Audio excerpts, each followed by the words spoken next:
guys, Chris here with Super Savvy Travelers. Today we're going to talk about what's trending in Italian real estate, and it's very interesting. It's not what I thought.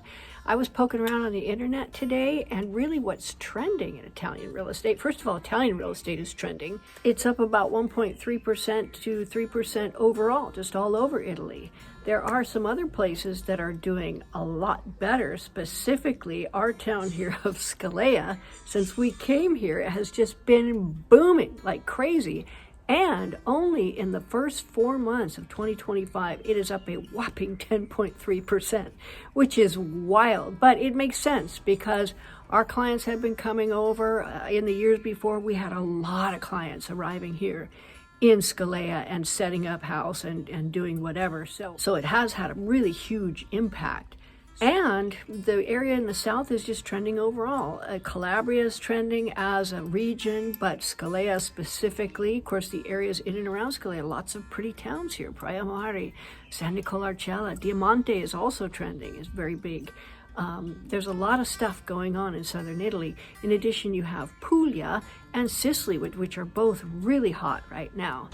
But let's talk about this luxury home thing, because that's very interesting. A lot of high net worth individuals are coming over and they're investing in luxury real estate in areas like Milan, like Rome, like Tuscany, like Venice, and they're buying the high-end villas and super fine apartments and all of those things. And these are classed as luxury homes. So let's talk about luxury homes and what is it that makes a luxury home. Now, there are all kinds of lists and things like that. You know, if it's over this many square meters of living area, if your pool is bigger than this, it's considered a luxury home. But what really determines whether it's a luxury home or not is the cadastral registry. The cadastral category is what indicates whether it's classed as a luxury home or just a residence, okay? Very important consideration. So if you're looking for a luxury home, but you don't want to pay all the high taxes of a luxury home, make sure you find out what this home that you're looking at is classed at. A really nice villa could be classed as a regular residence, and you won't know until you ask the agent. So that's the first thing I would ask them if you're in the market for either a home or a luxury home or anything like that. Now, some of the reasons that luxury homes can be a little bit off-putting for some buyers is because the transfer tax when you purchase the property is 22%, and it's not 22% of the cadastral value. Now, the cadastral value is the value that is assigned to the property on which the taxes are based, okay? That's pretty much what the purpose of that cadastral value is, and many times it's much lower than the actual value of the property. For example, there's a property in Old Town Scalea that sold for $120,000, and the cadastral value was $12,000. It hasn't changed since the thing I think was a ruin or whatever. You know, it was bought, it was fixed up, everything. It's a very nice property, obviously worth a lot more than $12,000, but still the cadastral value is $12,000, which is fabulous. That means the transfer tax are going to be based on $12,000 and not $120,000. So you can see that it could be a huge difference on a luxury property. It's 22%, not of the cadastral value, but of the market value of the property, okay?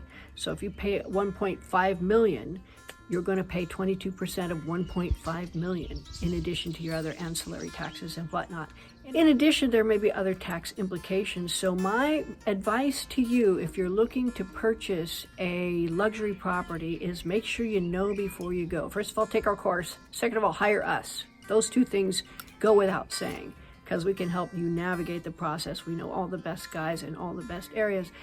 But I would make sure that you have a really good accountant, a really good attorney. Make sure the agent is in communication with the attorney so there's no surprises and you know exactly what you're getting into, exactly what your costs are going to be, so that when you get there, you're ready with everything.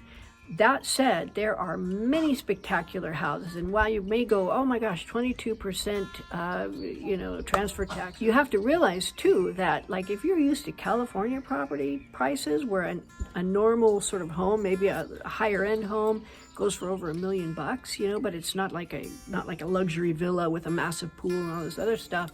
You know, many of those houses go well over $1 million and sometimes over $2 million.